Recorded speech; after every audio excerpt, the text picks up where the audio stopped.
So hello and welcome to episode Steve's Vlogs. As you can see, join me with the SLK today. That's because there's a little bit going on with this car. Now, as you know, when I bought it, it was largely mechanically sound, and the only thing I said it probably needed was a little bit more maintenance. Now, I'm not going to say what the previous owners were doing, but I don't think they're necessarily people that would do preventive maintenance. So I've sort of come up with a bit of a plan. I'm going to talk about what happened to the car and what's gone on, and yeah, just look at really what I've done to maintain the car, and also look at stuff that might be possibly going wrong and do a little bit of preventive maintenance as well. So over the 6 months that I've had this car now, as I say, it's been driving really well. I haven't really had to worry too much about the mechanics of the car. I think the only thing I've done is the battery change, but that's just what it is. I've gone into that before now. But yes, I've decided further 6 months what actually needs to be done. Now, I didn't want to do too much beforehand because I thought, well, I want to get it all done along with the MOT. So I booked it in with where I work, and they decided to do a bit of a plan of action, was to get it through the MOT first and see what work needs doing as well on top of what I asked them to do. So we'll start with the MOT, and it was surprisingly because it passed with only a very few minor advisories. Two of which, well, there's 4 advisories on there. One which was the one rear tyre, one which was the other rear tyre, basically that was getting a bit low on the tread. Nothing that was too late that caused the car to fail, but it still needed doing. But I'd already knew about this from last year's MOT, so I knew that needed doing. I'd already put that into the plan, and got some tyres ordered and everything like that.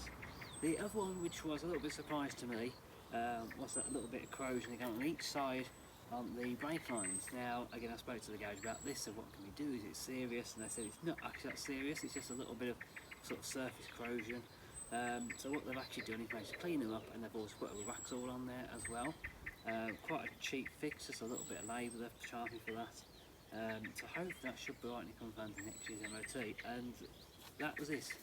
So in short, I was staggered really that was all that swung. This car is turning 24 this year and has just ticked over yesterday 104,000 miles. I was slightly staggered and amazed that that was all that was wrong. And I have to admit, the bloke at work who does the MOTs, he's known for being a real stickler. If there's something wrong with the car, he will find it.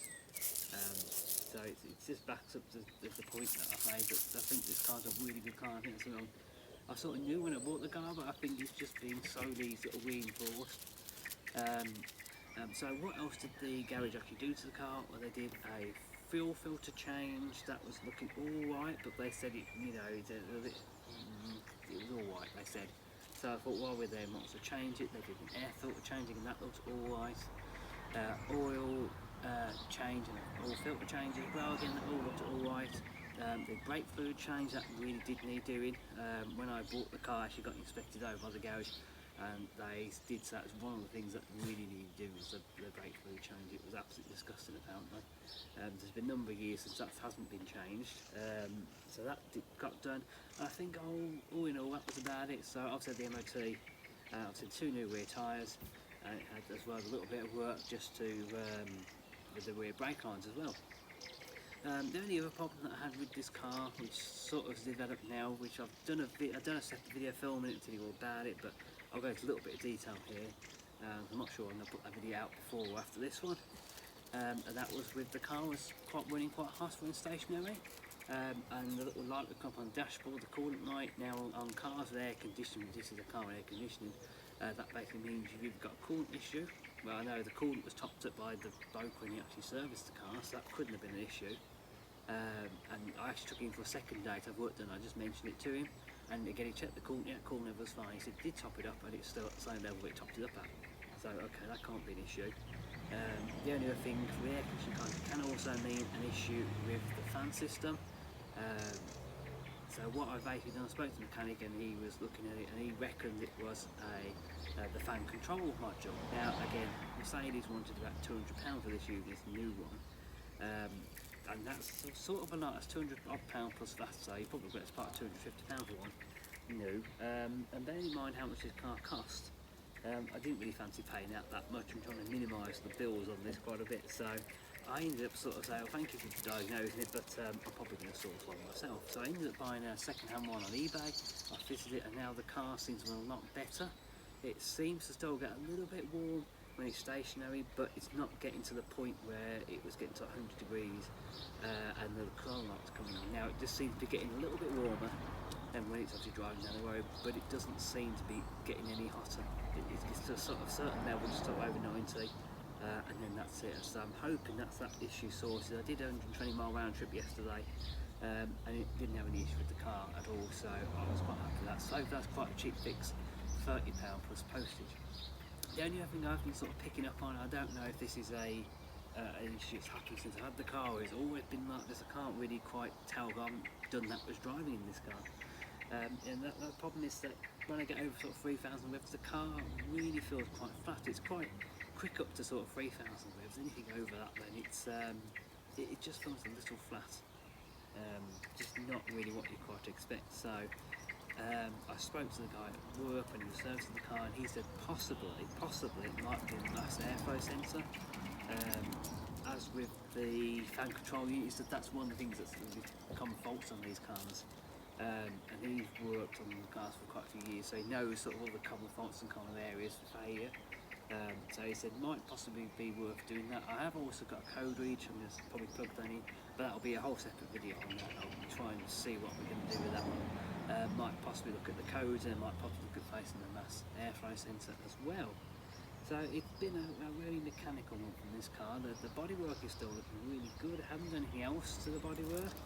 The only thing I have fitted is a new sensor cap to the one on the back wheel, not the ridge now, because it fell off when it was fitting the tyre, and the actual little Mercedes badge that sits on the cap itself actually came off, and it just glued on. It was as long as that old. It's come off. So yeah, anyway, no big deal. It's still set ready for. I was going to get the wheel refurbished. I was going to switch the caps over anyway, so no big deal. I think the caps were getting off eBay for about £6-7. Apart from that, the car's absolutely fine, we're running great. The stereo's all started working now. The stereo is a very funny stereo. I still haven't quite worked out how to use it, and because I'm a man, I don't read the instruction manual, just because. But I do think maybe I might have been using it wrong, and that's why it wasn't working, but I don't know. Sometimes it seems to want to work a bit more, sometimes it doesn't.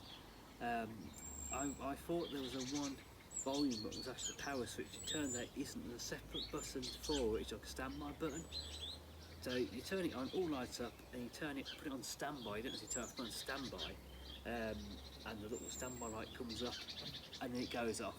Now the standby button, I don't know if it's an issue with the button itself, but sometimes you push it and it comes on. Sometimes you have to push and hold it, and it comes on. I don't really quite know. It might still be time for the new stereo. It has been in there for I think 2005 when last time bought the car, and they bought it with a new stereo. So I'm thinking it might be a time for a new stereo at some point. However, that's sort of way down with my priority at the moment. I want to get it running a little bit better than it is at the moment. It's still fine, runs perfectly fine, drives fine as well. But maybe that might be something I look at doing as well. Mirror cap that I also mentioned here. Still very loose, and because I fold the mirrors in to get the cover over it, I'm constantly pulling it in and out. And again, I had thought I fixed it. It just doesn't want to slot back in this little outer rim here. Now, annoyingly, you can't buy that little outer rim bit here. So I'm going to have to buy a whole new actual unit. Whether I take it apart and fix it, I don't know. Whether I just remove the whole sort of unit and just bolt one in. That sounds like the simplest thing. It literally is a couple of screws. And there's a connecting there, it's got heated mirrors, and that's it. It's as simple as that. Bolt in, bolt on, connect to it on, and that's about it really. So that's still an option. Again, another £30-40. There's even lots of £30 or £40 bills on this car at the moment. I think the number of whatever it is I need is £30 or £40. Except for the centre wheel caps, which is like £7. So that might be something else to do. Again, that's sort of along with the stereo, that's a little bit further along. It's not actually going to fall off. I mean, I did 120 miles yesterday. It's still fairly solid on there, but it's one of those that, yeah, I'm going to look at that probably fairly soon and get that sorted. So just a real quick update from myself about this, okay? A few little bits been going on. And as I say, yesterday was the first time I went out in this car, did a proper long drive, 120 mile. And the car was really faultless, really. It's got a couple of little issues, but when you're just driving down the road, it's just cruising along so happily. I was in the outside lane overtaking some slow moving traffic. I was in 70 carriageway, and the car just felt like anything else. It just did it, you know. It was going up a slight hill, doing 70, perfectly happy. It didn't bat an eyelid, you know. And I don't know why I sound so amazed, but yeah. So if you like the video, actually drop a like. If you have any questions about the SLK or about anything that I've done to the SLK so far, or anything you want to see on the SLK, please do leave them in the comments below. And obviously if you want to see more content, please make sure you subscribe to the channel. So it's goodbye from me, and goodbye from the SLK, and we'll see you next time. Goodbye.